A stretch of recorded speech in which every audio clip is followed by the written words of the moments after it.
Hello student, তোমরা সবাই কেমন আছো? আশা করি অনেক ভালো আছো। তোমাদের জন্য নিয়ে এসেছি আজকে লাইফ সায়েন্সের চিত্রের সাজেশন।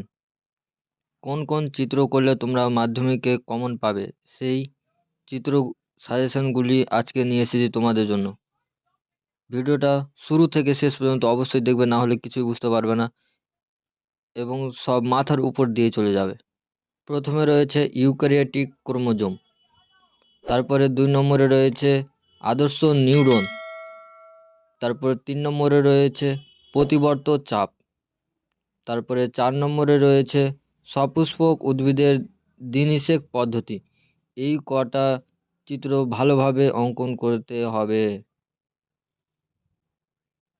আশা করি তোমরা সবাই বুঝতে পেরেছো।